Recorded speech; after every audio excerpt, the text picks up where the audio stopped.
पाहिलंय, महाराष्ट्राने पाहिलंय. सरकारनं या सगळ्या प्रकरणामध्ये उत्तर देण्याचं वारंवार टाकलं. कुठलंही उत्तर मंत्र्यांचं पॉझिटिव्ह नव्हतं. कसं तरी थातूर मातूर वेळ काढून न्यायचा हा सगळा सरकारचा यामागचा मंत्र्यांचा आणि मुख्यमंत्र्यापासून सगळ्यांचा एक उद्देश होता. विषय एक आणि उत्तर दुसरं अशी भरकटलेली स्थिती सरकार म्हणून आता आपल्या सगळ्यांच्या पुढे दिसते. विरोधकांचा एक केवळ प्रस्ताव, एकच प्रस्ताव येईल अशा पद्धतीची व्यूहरचना सरकारने केली आणि त्यातून विरोधकांना कमीत कमी चर्चा करायला वेळ मिळेल अशा प्लॅनिंग केलं. बहुमत होतं, स्वाभाविक आहे. दुष्काळ, अवकाळी पाऊस, कमी भाव, शेतकरी आत्महत्या या संदर्भात चर्चा झाली, पण सरकारनं मात्र समाधानकारक उत्तर दिलं नाही हे विशेष नमूद करावं लागेल. पहिल्या दिवशी स्थगन प्रस्ताव नाकारला. आम्ही सभात्याग केला. शासकीय संसदीय आयोगामार्फत अल्पकालीन मध्ये आम्ही ज्यावेळेस मागणी केली त्यांना ती मागणी मान्य करावी लागली. पण सत्ताधाऱ्यांनी कामात बदल करून स्वतःचाच आपत्कालीन प्रस्ताव त्यावेळेस आणला. या प्रस्तावावर एकत्र चर्चा आम्हाला सुरू करावी लागली. चर्चा सुरू झाली तर नाईलाज होता, कारण त्यांनी ती त्या पद्धतीनं, खरं म्हणजे असं कधी होत नव्हतं, पण या अधिवेशनामध्ये त्यांनी या विरोधकांचा आवाज दाबण्यासाठी पूर्णतः आपली शक्ती पणाला लावली असं मला म्हणता येईल. विरोधकांना विधेयकावर बोलण्याची पुरेपूर खरी तर संधी होती, पण आम्ही ज्या वेळेस सभागृहाच्या बाहेर पडलो, महत्वाची बिलं असताना कुठलीही बिलं, कुठलाही कायदा हा चर्चा करून केला जावा, त्याला व्यापकता असते, त्याच्यावर चर्चा झाली तर महाराष्ट्राच्या हितासाठी काही सूचना असतात, दुरुस्त्या असतात, परंतु हा एक हुकुमशाही पद्धतीचा कारभार ही बिलं पास करताना या सरकारकडून दिसून आला. सर्व आमदारांना बोलण्याची संधी जी होती ती संधी त्यांनी दिली नाही. सर्व आमदारांनी विदर्भ प्रश्न यावर चर्चेसाठी अधिवेशनाची मुदत वाढवण्याची मागणी केली, ती त्यांनी फेटाळली. 293 वरील चर्चा संपूर्ण 2-3 दिवस मुद्दाम चर्चा लांबवली आणि मराठा समाजाच्या संदर्भात चर्चा लांबवूनही 3 दिवस चर्चेमध्ये घालवून त्यामध्ये आरक्षणासंदर्भात कुठलाही ठोस निर्णय या सरकारने घेतला नाही. मला बोलण्यापासून उशीर होईल याची त्यांनी, आणि विरोधकांचा माईक वारंवार, विरोधी पक्षाचं माईक बंद करणं, खरं तर प्रथा परंपरा सगळी गुंडाळून या राज्यामध्ये आपल्या या अधिवेशनामध्ये सरकारने ती परिस्थिती तयार केली. मला म्हणजे या विरोधी पक्षाला रोखून सरकारी कामाला अधिक महत्व दिल्याचं आता मी विशेष करून इथे आपल्या सगळ्यांना दिसलाय. हे अधिवेशन म्हणजे महाराष्ट्रातील जनतेसाठी सरकारच्या उणीवा, सरकारच्या कडून जे प्रश्न सुटले नाहीत त्यावर प्रकाश टाकण्यासाठी, त्याला न्याय देण्यासाठी अधिवेशन विरोधी पक्षांना अत्यंत महत्वाचं असतं. सरकारला कायद्यातली दुरुस्ती हे जरी महत्वाचं असलं तरी 18 कोटी महाराष्ट्रातील जनतेसाठी, 12 कोटी 14 कोटी जनतेच्या हिताचे प्रश्न सुटावे, त्यावर चर्चा व्हावी, ती व्यापकता असावी अशी होती. परंतु बिलं मात्र ती चर्चा न करता पास केली. कसिनो, जीएसटी सारखी आणि विद्यापीठ कायद्यासारखी महत्वाची बिलं जी महाराष्ट्रातील अत्यंत महत्वाच्या जनतेसाठी महत्वाची होती त्यामध्ये ती पास करून घेतली. आमच्या रेट्यामुळे बुलढाणाच्या डॉक्टरांवर कारवाई केली. आरोग्यमंत्र्यांनी सेंट्रलाइज केलेले टेंडर ते रद्द करायची पाळी नामुष्की सरकारवर आली. ओबीसी साठी स्वाधार ऐवजी आधारचा जीआर सरकारने आमच्या रेट्यामुळे काढला. आमच्या टीकेमुळे सीएम डीसीएम वादावर गेले हे आपण राहिलं नाही. फक्त एक फोटो सेशनसाठीच गेलेत किंवा फोटोग्राफीसाठी गेलेत असं म्हणता येईल, पण जावं लागलं. जे एवढा संकट येऊन गेले नव्हते, पण अधिवेशनात आल्यानंतर बांधावर जाऊन आपला फोटो सेशन करून यावं लागलं. आम्हाला जनतेच्या समस्येवर ठोस उत्तर मिळत नाही म्हणून आम्ही निंदाजनक प्रस्तावही आला, पण त्यांनी तो फेटाळला. कंत्राटी पद्धतीनं कामं वाटली, त्यामुळे मंत्र्यांना उत्तर देता आलं नाही. निंदाजनक प्रस्ताव ठराव दिल्यानंतर सीएम बोलू लागले. सत्ताधाऱ्याकडून सभागृह डेकोरम पाळला गेला नाही. 15 दिवस यवतमाळ सीओवर कारवाईचं आश्वासन देऊन सुद्धा झालं नाही.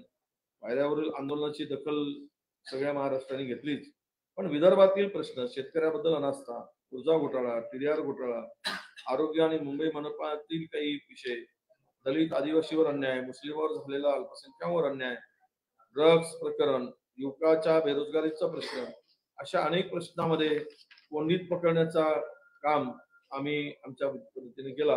पण पोकळ आश्वासन, बुडबुडे उत्तर आणि केंद्राकडे बोट दाखवण्याची प्रवृत्ती या सगळ्या प्रश्नांमध्ये आणि कुठल्याही प्रश्नाला न्याय न देण्याची भूमिका, मराठा आरक्षणावर कुठलीही गंभीरता नाही, आमदारांना बोलण्याची पुरेपूर संधी नाही, आणि ही सगळी परिस्थिती या अधिवेशनात जरी आली तरी विरोधक म्हणून आम्ही सरकारला 293 वर चर्चा करायला भाग पाडलं. त्याचं उत्तर मात्र दुर्दैवानं प्रस्तावाच्या पलीकडचं उत्तर, मुख्यमंत्री मुंबईच्या आसपासच फिरत राहिले, त्यांचा फोकस मुंबईच्या राजकारणाच्या पलीकडं जनतेला न्याय देण्याचा दिसला नाही. आणि त्याच्यानंतर उपमुख्यमंत्र्यांची आकडेवारी ही नेहमीप्रमाणेच ही आकडेवारीच्या खेळामध्ये तुमच्या काळात, आमच्या काळात, तुमच्या काळात, आमच्या काळात एवढ्यापुरती राहिली. पण हे ज्या काही घटना घडल्यात, लाईट सिच्युएशनचा प्रश्न निर्माण झाला, या संपूर्ण मध्ये अल्पवयीन मुलीवर अत्याचार झाले, पोलिसांनी कारवाई केली नाही, किंवा तरुणांच्या, आदिवासी तरुणावर आणि दलित तरुणांना मारहाण झाली, अनेक ठिकाणी मोठ्या दंगली झाल्या. मग बीडचं प्रकरण जे आहे त्यावर कुठली ठोस कारवाई नाही. त्या अंतरवलीच्या प्रकरणामधल्या लाठी मार झाला आणि निरपराध लोकांना त्या ठिकाणी जखमी केलं गेलं, त्यावर कुठली कारवाई नाही. ओबीसीच्या विषयावर आम्ही सभागृहात प्रश्न उपस्थित केले, त्याच्यावर कुठल्याही उत्तर ठोस सरकारने दिलं नाही. एकूणच राज्यातील जनतेची बोळवण करण्याचं काम मनाने केवळ पाडापोडीच्या राजकारणावर आणि 3 राज्यामध्ये सत्ता आल्यामुळे हे सरकार मस्तीमध्ये आणि गुर्मीमध्ये वागत होतं. हमारा अभी कौन क्या कर सकता है अशा आविर्भावात या सरकारने हे अधिवेशन रेटून नेलं. विरोधक म्हणून संख्येने जरी कमी असलो तरी सरकारला मात्र अनेक निर्णय घेताना आम्ही आमच्या आयुधाचा वापर करून त्यांना भाग पाडलं, हेही तेवढंच खरं आहे. त्यातून अनेक प्रश्नाला जरी काही प्रश्नाला न्याय मिळाला तरी अनेक प्रश्न मात्र अनुत्तरित आहेत. आणि ही परिस्थिती सरकारवर आम्ही आणली, यातून काही लपून राहिलं नाही. मला वाटतं की ते सुनीलजी आहेत, ते काही सांगू शकतील या संदर्भात. आमचे सुनील प्रभूजी शिवसेनेचे नेते आहेत, ते यानंतर बोलतील. माननीय विरोधी पक्षनेते बोलले त्याप्रमाणे या अधिवेशनामध्ये नेमकं फलित काय, तर विरोधी पक्षांनी ज्या गोष्टी लावून धरल्या म्हणून शेतकऱ्यांच्या प्रश्नावरती यांना बांधावर जावं लागलं. शेतकऱ्यांच्या बाबतीत ज्या घोषणा एका ठिकाणी झाल्या त्या केवळ घोषणाच आहेत कागदावर, त्याची अंमलबजावणी होणार की नाही हा खरा प्रश्न आहे. तिसरा महत्वाचा विषय म्हणजे ज्या विदर्भामध्ये अधिवेशन होतंय त्या विदर्भावरती चर्चा व्हावी म्हणून विरोधी पक्षाने आग्रह धरला. परंतु आज आपण बघितलं असेल की ऑर्डर ऑफ द डे मध्ये सत्ता पक्षाचा विदर्भावरचा प्रस्ताव दाखवला गेला आणि तो अचानकपणे चर्चेला घेतला गेला नाही, हा विदर्भवासियांचा अपमान आहे. आणि म्हणून या सगळ्या जर गोष्टी बघितल्या तर सरकार पूर्णपणे निष्क्रियपणे या संपूर्ण पद्धतीकडे आपण बघितलं पाहिजे. आज मुख्यमंत्र्यांचं भाषण आपण सभागृहातलं पाहिलं तर त्यांचं भाषण केवळ मुंबई, मातोश्री, उद्धव ठाकरे, आदित्य ठाकरे यांच्या भोवतीच फिरत होतं. आपण महाराष्ट्राचे मुख्यमंत्री आहात, महाराष्ट्राच्या विकासासाठी आपण काय नेमक्या योजना केलेल्या आहेत, आपण काय दिशा देणार आहात, या सर्व काही गोष्टी त्यांनी भाषणामध्ये आणणं गरजेचं होतं. परंतु केवळ कोविड काळामध्ये महाविकास आघाडी सरकारने जे चांगलं काम केलं, मुख्यमंत्री म्हणून ज्या पद्धतीची वावा उद्धव ठाकरे यांची झाली, त्याच्याबद्दल पोटसूळ जो असतो त्या पद्धतीचं भाषण आज आपण सभागृहामध्ये ऐकलं. दुर्दैव आहे, महाराष्ट्रामधल्या आमच्या सगळ्या लोकांना जे अपेक्षित होतं अधिवेशनामधून, शेतकऱ्यांना, कष्टकऱ्यांना, कामगारांना, ते मात्र काहीच प्राप्त झालं नाही. हे दुर्दैव आहे.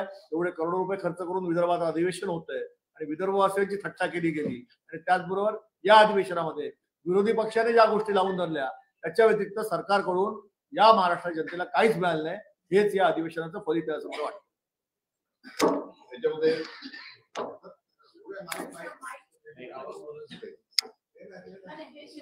नाही, एकच विषय सांगतो, तो सांगूनचा राहिला होता.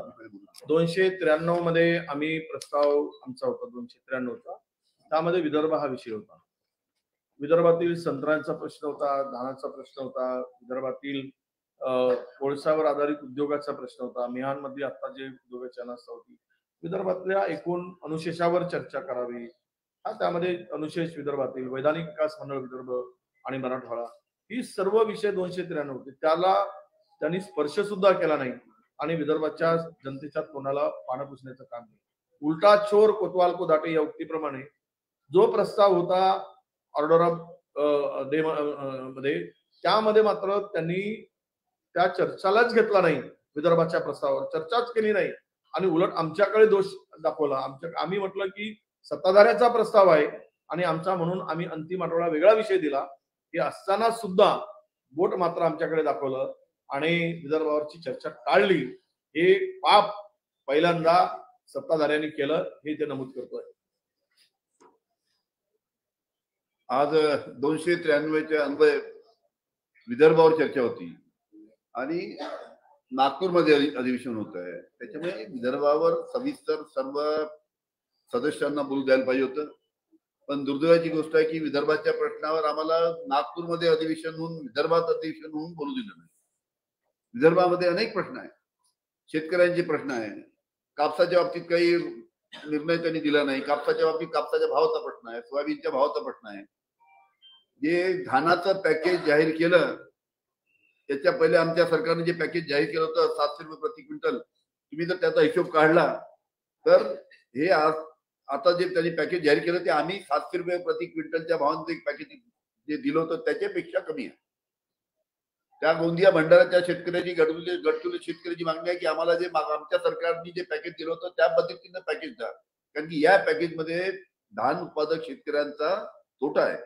त्यामुळे त्याच्या बाबतीत त्यांनी विचार केला नाही. त्याचबरोबर शेतकऱ्यांचे प्रश्न असताना शेतकऱ्याचा विजेचा प्रश्न आहे, त्याचबरोबर पीक विम्याचा प्रश्न आहे. इथे नागपूरमध्ये मिहानचा प्रकल्प आहे, मोठे मोठे उद्योग इथे यायला पाहिजे होते. आम्ही तो प्रश्न उपस्थित केला. मिहानमध्ये आपल्याला सांगतो की आमचं सरकार असताना त्यावेळेस इन्फोसिस असो, TCS असो, टेक महिंद्रा असो, FCL असो, अशा मोठ्या मोठ्या कंपन्या आमच्या सरकार असताना इथे आल्या. या 10 वर्षामध्ये मिहानमध्ये फक्त ल्युपिन एक कंपनी आली, त्याच्यानंतर कोणती कंपनी या 10 वर्षामध्ये मिहानमध्ये आली नाही. मोठे मोठे उद्योग त्यांनी मिहानमध्ये नव्हते, ते बाहेर गेले. आम्ही प्रश्न उपस्थित केला की पतंजलीला मिहानमध्ये 125 एकरची जमीन दिली आहे. या पतंजलीला त्याच्यामध्ये त्यावेळेसचे मुख्यमंत्री, तत्कालीन मुख्यमंत्री देवेंद्र फडणवीस यांनी त्याचं उद्घाटन केलं. त्यावेळेस आश्वासन देण्यात आलं होतं की या भागामध्ये विदर्भामध्ये जे काही फळं होतात त्याचं प्रोसेसिंग म्हणजे त्यामध्ये संत्रा असो, मोसंबी असो, पपई असो, जे काही फळं होतात त्याचं प्रोसेसिंग करून त्याचा शेतकऱ्यांना फायदा होईल आणि म्हणून आम्ही त्यांना स्वस्त दरात जमीन देतो अशा पद्धतीचं आश्वासन दिलं. ते सुद्धा रामदेव बाबाची ती इंडस्ट्री चालू शकली नाही. त्याच्यामुळे अशा पद्धतीचे जे अनेक प्रश्न आहेत ते प्रश्न आम्हाला सातत्याने मांडायचे होते, पण विदर्भामध्ये अधिवेशन असताना त्यांनी आम्हाला वेळ दिली नाही. त्याच्यामुळे आम्ही सर्वांनी सभात्याग केला आणि सरकारचा निषेध केला.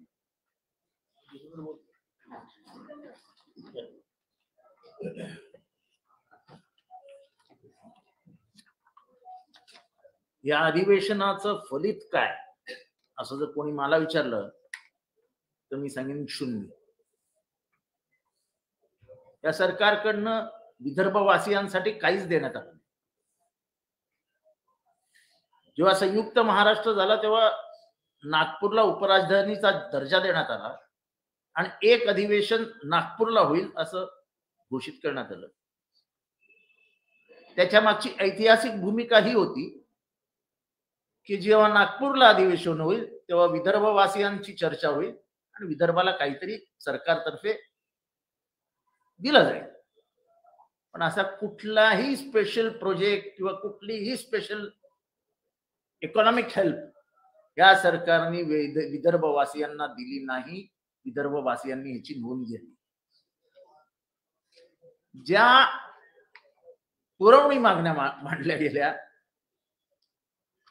जेव्हा हे सरकार निर्माण झालं पहिल्यांदा शिवसेना फोडून, कारण का हे फोडाफोडीचं सरकार आहे, तर पहिला फोड जो आला बजेटमध्ये तेव्हा देवेंद्र फडणवीसांनी सांगितलं की 17,000 कोटी रुपयाचं डेफिसिट आहे. आता पुरवणी मागण्या मांडण्यात आल्या मागच्या वेळेस, त्या पुरवणी मागण्या होत्या 44,000 कोटीच्या. 17,000चं डेफिसिट दाखवलेलं आहे देवेंद्र फडणवीसांनी, तरी 44,000च्या पुरवणी मागण्या आल्या. त्या संपतात नाही संपतात तर या अधिवेशनात 55,000 कोटीच्या पुरवणी मागण्या आल्या. म्हणजे 116 कोटी रुपये आणणार कुठून? जर तुम्ही 17 कोटीचं डेफिसिटच दाखवलंय, 1,16,000. तर तुम्ही 1,16,000 म्हणजे 44 प्लस 55 प्लस 17 याची टोटल 1,16,000 कोटी होती. ते आणणार कुठून? प्लस मुख्यमंत्र्यांनी टाकलेला पाऊस, म्हणजे अख्ख्या महाराष्ट्राला छत्री घ्यावी लागली एवढे पैसे कुठून आणणार कुठून? घोषणा करून पेपरावर सांगून लोकांच्या हातात काय जातं हे महाराष्ट्राला नेमकं माहिती आहे. आणि म्हणून एका कुठल्या बेलीत पत्र पाठवलेलं की एका शेतकऱ्याने पत्र पाठवलेलं त्यांना यवतमाळच्या की पीक विम्याचे फक्त 52 रुपये मला मिळालेत, मी तुम्हाला ते परत करू इच्छितो, त्यासाठी मला विधानसभेत येण्याची परवानगी द्या. म्हणजे वैफल्यग्रस्त शेतकरी किती किती तळमळीने बोलतोय, याच्यातच आत्महत्या होतात. मग सरकार याला जबाबदार नाही. मुंबईमध्ये आम्ही 400 किलोमीटरचे रस्ते बनवू मजा घे काय? मुंबईमध्ये जे मोठे मोठे रस्त्याचे टेंडर देण्यात आले ते सगळे महाराष्ट्राच्या बाहेरच्या लोकांना देण्यात आले. मुंबईच्या कॉन्ट्रॅक्टर्स वरती दबाव आणण्यात आला की तुम्ही टेंडर भरायचं नाही. असं का? मुंबईचा रस्ता बनवताना सर्वात मोठा समस्या असते ती म्हणजे खालच्या सर्व्हिसेसची, युटिलिटी सर्व्हिसेस ज्या असतात त्याची असते.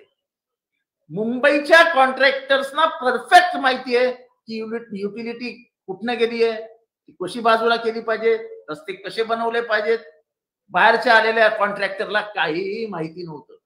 त्याच्यात अट घालण्यात आली की तुम्ही जर टेंडर भरणार असाल तर तुम्ही मुंबईच्या कुणाशी जेबी करायचा नाही. ती कशासाठी? कारण का मुंबईत काही कळतच नाही. 400 किलोमीटर हे आहेत मुंबईचे तसे एक्सपर्ट आहेत महानगरपालिकेचे. महानगरपालिका साधारण एका वर्षामध्ये किती किलोमीटरचे रस्ते बनवते? साधारण 600-700 किलोमीटर. नाही टोटल जर बघितलं तर आपण एक साधारण 1800-1900 किलोमीटर बनवू शकतो. 2000 किलोमीटर जास्तीत जास्त. सिमेंट आणि कॉन्क्रीटचे रस्ते बनवताना अडचण होते आणि माझ्या अंदाजाने 60 ते 70 किलोमीटर वर्षभरामध्ये होतात वेगवेगळ्या एरियामध्ये. ते एकत्र 450 किलोमीटरचे रस्ते कुठे बनवणार होते?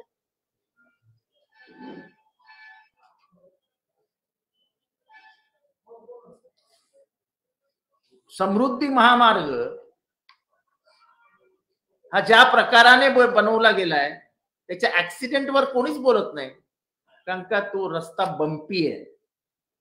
तुम्ही जर कोणी त्या रस्त्यावरनं गेला असाल गाडी घेऊन तर तो रस्ता स्मूथ नाही आहे.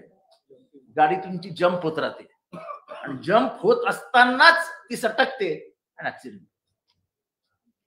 कंप्लीट दर्जा हा खालवलेला आहे. त्यामुळे या सरकारने या अधिवेशनात काही सांगितलं का? तर ठोस काहीच सांगितलं नाही. स्वतःचे आमदार स्वतःकडे राहावेत, फुटू नयेत म्हणून त्यांना परत एकदा 50 खोक्यांचं आमिष देण्यात आलं. 50 खोके तुम्हाला खर्चायला देऊ म्हणजे कॅश नाही, बजेट मधनं खर्चायला देऊ. 10% 5 कोटी होतात. त्यांना मिळणार काय ते मला माहित नाही. कारण मागच्या याच्यात दिलेल्या पैशामध्ये फक्त 10% रिलीज केलं होतं. कॉन्ट्रॅक्टरनी वर्क ऑर्डर घेतली, संबंधितांचे जे संबंधित होते त्यांना दक्षिणा दिली आणि काम करून त्यांना पैसा मिळालाच नाही. नेहमी दिवाळीत पैसे देण्याची प्रथा असते महाराष्ट्रामध्ये कॉन्ट्रॅक्टर्सना. यावेळेस दिवाळीत पैसे मिळाले नाहीत. 26 तारखेपासून ते संपावर जाणार होते. माननीय मुख्यमंत्र्यांनी विनंती केल्यानंतर त्यांनी तो संप मागे घेतला. अशी कॉन्ट्रॅक्टरची परिस्थिती आहे. त्यामुळे हे सगळं जे फुगवण्यात आलेलं आहे हा कधी ना कधी पंक्चर होणार आहे. आर्थिक स्थिती एवढी खालावलेली महाराष्ट्राने कधीही अनुभवलेली नाही. मला त्या क्राईमच्या स्टॅटिस्टिक्स मध्ये जायचं नाही, पण जेव्हा एक अहवालच सांगतो राष्ट्रीय अहवाल की महाराष्ट्र 1 नंबरवर आहे, मग तुम्ही स्टॅटिस्टिक्सनी तो 18व्या नंबरवर घेऊन जा. तुम्ही गणितात एक्सपर्ट आहात, पण वास्तव कधी लोकांपासून लपून राहत नाही. वाढलेली गुन्हेगारी कोणीच नाकारत नाही, महिलांवरचे अत्याचार कोणीच नाकारत नाही. मग महाराष्ट्राला झालं काय? तुमच्या तिघांना सावरता सावरता महाराष्ट्र कोलमडतोय. कधी हा रुसतो, कधी तो रुसतो, कधी हा रुसतो तर कधी तो रुसतो. ती रुसवा रुसवीचा जो भाग आहे त्याच्यामध्ये अर्धा वेळ गव्हर्नमेंटचा जातो. बिचाऱ्या मुख्यमंत्र्यांना कधी या ठिकाणी धावावं लागतं, कधी त्या ठिकाणी धावावं लागतं, कधी कोणाची हे पकडून त्याला समजावं लागतं. या समजावीमध्ये पूर्ण महाराष्ट्राचं नुकसान झालेलं आहे. त्यामुळे हे 3 टायरचं सरकार हे महाराष्ट्राच्या अधोगतीचं कारण आहे, हे स्पष्ट आहे. आपण सगळीकडे मागे पडलो आहोत आणि त्याला जबाबदार हे सरकार आहे. ठीक आहे, नमस्कार. काही गोष्टी अशा होत्या विरोधकांच्या, तुम्हाला माहिती सरकार स्ट्रॉंग आहे, सगळ्यात जास्त त्यांच्याकडे आमदार आहेत. काही गोष्टी विरोधकांनी कलेक्टिव्ह येणं आणि त्यातून इनिशिएट करणं आणि सरकारचा विरोध करणं अपेक्षित होतं. तसं या अधिवेशनात दिसतं नाही. काही उदाहरण देतो तुम्हाला. जसं की धारावीचा मुद्दा होता, त्या धारावीच्या मुद्द्याच्या संदर्भात वर्षा गायकवाड होत्या, शिवसेनेची लोक होती, पण काँग्रेसकडे बाकीचे आमदार दिसले नाही. दुसरी महत्वाची गोष्ट, रघुजी आदित्य ठाकरे येतात इथे विधानभवनात, मीडियाला बाईट देतात, पण अधिवेशनामध्ये पटल्यावरती ते कोणत्याच गोष्टी मांडत नाही. एखादं इम्पॅक्टफुल भाषण द्यायला त्यांनी गरजेचं आहे पाहायला गेलं ते करत नाही. विरोधकांमध्ये या सगळ्या दुःख आहे का? कारण काँग्रेसमध्येच काही आमदारांना निधी मिळतो, ते आमदार काही बोलायला तयार नाही आणि बाकीचे आमदार जाऊन विरोधक सीएमला भेटून येतात, त्यांना पत्र देतात. तुम्ही काही गोष्टी करेक्टिव्हली करणं अपेक्षित आहे, ते होत नाही म्हणून आणखी संकट येणार काय कळविलाच वाटत नाही. हे बघा, राहिला निधीचा विषय. मागच्या वेळेस प्रत्येक सरकार काही प्रमुख लोकांना न सांगता निधी देते. मी कोणत्याही मंत्र्याकडे पत्र घेऊन गेलेलो नाही, मला माहित नाही बाकीच्यांचं. मी पत्र पाठवून दिलं, ते पैसे मला 25-26 कोटी रुपये मिळाले. विषय असा असतो, 25 कोटी रुपयाने 2 रस्ते पण होत नाही. ठीक आहे, त्याने बाकीच्यांना 150-200 कोटी दिले. मी प्रांजळपणे सांगेन, काही लोकांना आमच्या काही 3-4 लोकांना भेटल्याची मला तुम्ही सांगता. हे पैसे कोणी काही मंत्र्याकडे जाऊन मिळवले नाही, तर हे काही नेत्यांना देतात. आमची सत्ता होती, आम्ही त्या प्रमुख 4-5 नेत्यांना देत होतो, हे होत होतं. पण बाकीच्यांना आम्ही डावलत नव्हतो. यावेळेस पहिल्यांदा डावललाय. 1 रुपयाचा निधी, 0, असं कधी झालं नव्हतं. ठीक आहे, नेत्यांना काही जास्त देतात, बाकीच्यांना कमी देतात, पण हे काही त्यांच्यामध्ये दुपडी कशी निर्माण व्हावी हा त्यांचा कदाचित प्लॅन असेल.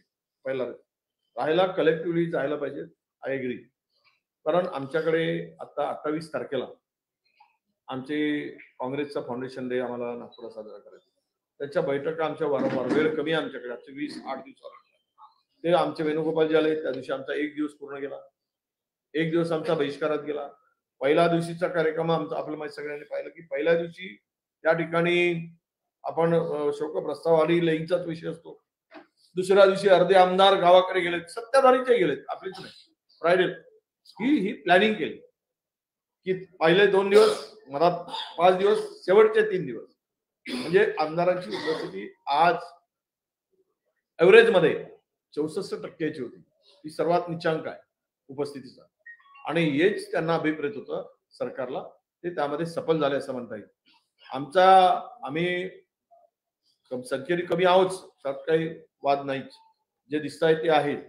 आणि परंतु आपण हे अधिवेशन सत्ताधारी किंवा विरोधकांपेक्षा जनतेच्या प्रश्नाला न्याय देण्यासाठी चालवत आहे, हे तरी या सरकारला कळायला पाहिजे. यांच्या डोक्यात हे तरी यायला पाहिजे. आणि सत्तेची धुंदी, मस्ती, गरमी इतकी अंगात भिनली की ते उत्तर सुद्धा देताना त्यांना पॉझिटिव्ह उत्तर द्यावं, काही मार्ग काढावा अशी भूमिका नव्हती. सर्व एक ब्रीफिंग घेतो, दुसरा उत्तर देतो. उपमुख्यमंत्र्याकडे 4-5 खाते, मुख्यमंत्र्याकडे 4-5 खाते, त्यांनी माणसं नेमलेत. कंत्राटी पद्धतीने मंत्री नेमावे तसे. या अधिवेशनात 1 मंत्री देतो, पुढच्या अधिवेशनात दुसरा मंत्री देतो. त्याला कोण मानली? रिक्त जागा भरायला यांना कोण थांबवलंय मंत्रिमंडळातल्या? आणि ही सर्व महाराष्ट्राला खड्ड्यात घालण्याचं काम ते सगळ्यांनी मिळून, या तिघे जर गेलेत फुटून फाटून सगळे, यांनी केलेला आहे. यांना उत्तर देण्यासाठी अभ्यास पण यांचा एकाही मंत्र्यांचा नव्हता. कुठलाही बघाल तुम्ही, हातून मातूर देऊन वेळ मारून नेणं हे महाराष्ट्र बघत होता. महाराष्ट्रातल्या लाईव्ह मध्ये साधारणतः 1 कोटी लोक हे सगळं बघत असतात. हे पाहिलं आहे यांचा एकूण भिडलेली सत्तेची जी गरमी डोक्यात गेलेली महाराष्ट्राने पाहिले. रेटून न्या, विरोधकांचा आवाज दाबा. कधी विरोधी पक्षनेता उभा झाल्यानंतर माईक आता आम्ही तो हेतुआरोप होईल अध्यक्षांच्यावर, त्या खुर्चीवर बसलेल्यांचा अपमान वाटेल, पण अशी पद्धत सुद्धा पहिल्यांदा या अधिवेशनामध्ये बघायला मिळाली. हे दुर्दैव आहे महाराष्ट्राचा. एकूणच दिल्लीची प्रवृत्ती महाराष्ट्रात आता वाढू लागली आहे. त्याच पद्धतीनं हुकुमशाही पद्धतीनं ज्या पद्धतीनं 142 खासदारांचं निलंबन काही न होता करून टाकून मोकळे केले. एक खासदार तिकडे दिल्लीतच नव्हता तरीही त्याचं नाव यादीत घेतलं आणि त्यालाही निलंबित केल्याची माहिती आहे. म्हणजे ही जी हुकुमशाही प्रवृत्ती आहे ती विरोधक संपवायचा, विरोधकच राईट ठेवायचा नाही आणि आम्ही पुढचं काम हुकुमशाही पद्धतीने करू, या देशातील लोकशाही राज्यात संपवून टाकू. ही प्रवृत्ती वाढीत चालली आहे. हे या देशासाठी राज्यासाठी घातक आहे. हा त्याचं उत्तर आहे. आज नाही काय उदाहरण सांगतो. आज 10 नंबरची एक लक्षवेधी होती. विरोधी पक्ष नेते मी स्वतः आम्ही 5 तास बसलो होतो. जितेंद्र आव्हाड माझ्यासाठी 2 वेळा सभागृह उभे राहिले. मी पॉइंट ऑफ इन्फॉर्मेशनद्वारे मी विनंती केली, आश्रमशाळेतील विद्यार्थ्यांना जे साहित्य वाटप केलं होतं त्याच्यामध्ये भ्रष्टाचार होता, जास्त किमतीने वाटप केलं गेलं, सरकारचे नियम धाब्यावर केलं. आदिवासी विकास मंत्र्यांना माझ्या समोर आपण तालिका अध्यक्षांनी 4 वेळा निरोप पाठवला की हे लक्षवेधी घ्यायची आहे, महत्वाची आहे. अधिवेशन संपेपर्यंत आदिवासी विकास मंत्री सभागृहात आलेले आहे आणि जाणीवपूर्वक लक्षवेधी डावलली. अशा पद्धतीने सरकार चालतं. जे भ्रष्टाचार दाबायचा तो बाहेर येईल म्हणून मंत्रीच हजर राहत नाही, ही परिस्थिती आहे त्या सरकारची. हे सत्य आहे. आजचं उदाहरण तुम्हाला दिलं. आणि आदित्य ठाकरे जेव्हा सभागृहात येतात तेव्हा ते बोलतात आणि शिवसेनेची बाजू उद्धव बाळासाहेब ठाकरे यांच्या वतीने भास्करराव जाधव असतील, मी असेल, रवींद्र वायकर असेल, आम्ही ठामपणे मांडतो ना. शिवसेना म्हणून आम्ही कुठे कमी पडलो नाही. आम्हाला जेव्हा म्हणून वाटलं तेव्हा आम्ही वेलमध्ये गेलोय. आज विदर्भाच्या प्रश्नावर मी स्वतः वेलमध्ये गेलो आणि सांगितलं की अजिंठावर तुम्ही दाखवलाय विदर्भाचा प्रश्न, तुम्ही चर्चा करा, रात्री 12 वाजेपर्यंत बसण्याची तयारी आहे. पण सरकारने पळकुणी धोरण स्वीकारलं आणि निघून गेले.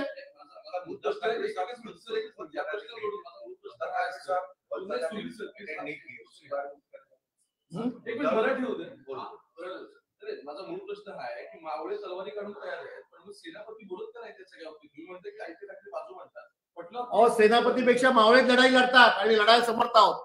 जे आहे ना ते आम्ही मांडायला तयार आहोत. ते आमचे नेते आहेत. अध्यक्ष माझे पत्रकार पण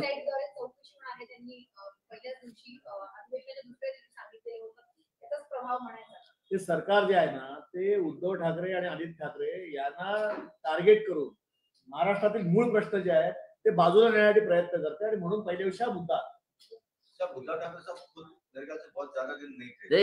मराठी खतम होणे. एक मिनिट. हा जो निधीचा प्रकार आहे ना हा अत्यंत वेदनादायी आहे. 90% आमदारांना 1 रुपयाही मिळालेला नाही विरोधकांच्या. पण प्रमुख नेत्यांना जर पैसे मिळणार असतील तर प्रमुख नेत्यांनी ते नाकारायला हवे होते. आम्ही प्रमुख नेते नाही म्हणून आम्हाला पैसा मिळत नाही. जे आमचे नेते प्रमुख त्यांनी जाऊन मांडायला हवं होतं. कारण का जेव्हा मला आठवतं जेव्हा एका सत्रामध्ये आम्ही जेव्हा सत्ताधारी होतो तेव्हा 5 कोटी रुपये विरोधी सत्ताधारी पक्षाच्या आमदारांना देण्यात आले होते. तेव्हा सगळे त्यांचे नेते वेलमध्ये आले आणि शेवटी आमच्या मुख्यमंत्र्यांना कॉम्प्रोमाइज करून 2 कोटी त्यांना द्यावे लागले. आम्हाला म्हणजे सत्ताधाऱ्यांना 5 कोटी आणि त्यांना 2 कोटी. आज दम देऊन सांगण्यात येतात की तुम्ही आमच्या बरोबर आला नाहीत ना तुम्हाला पैसे मिळणार नाही. हे दुर्दैव. म्हणजे लोकशाहीमध्ये अशी पद्धत नाही. पण माझी ह्याच्यावरही आक्षेप आहे की प्रमुख नेत्यांनी जे पैसे घेतले आम्हाला का नाही सांगितलं? हे आम्हाला बाहेर ना कळतंय आता. प्रमुख नेत्यांनी पैसे घेतले हे बरोबर नाही. एकत्र राहायचं, एकाच हातात जेवायचं, तर मग सगळ्यांनी पिठलं भाकरीच खायचंय. 4 जणांना श्रीखंड मिळालं तर गपचूप श्रीखंड खायचं हे योग्य नाही. आम्हाला 0 पैसे मिळाले, आम्ही मतदारसंघासाठी वापरतो. माझ्या घरी नाही जात तो निधी. माझ्या मतदारसंघात येऊन बघा कामं झालेली. प्रत्येक पैसा आणि पैशाचा वापर झालाय. आम्हाला पैसे मिळाले नाही याचं दुःख आम्हाला आहे. कारण हा पैसा लोकांच्या उपयोगासाठी असतो, आमच्या स्वतःच्या उपयोगासाठी नाही.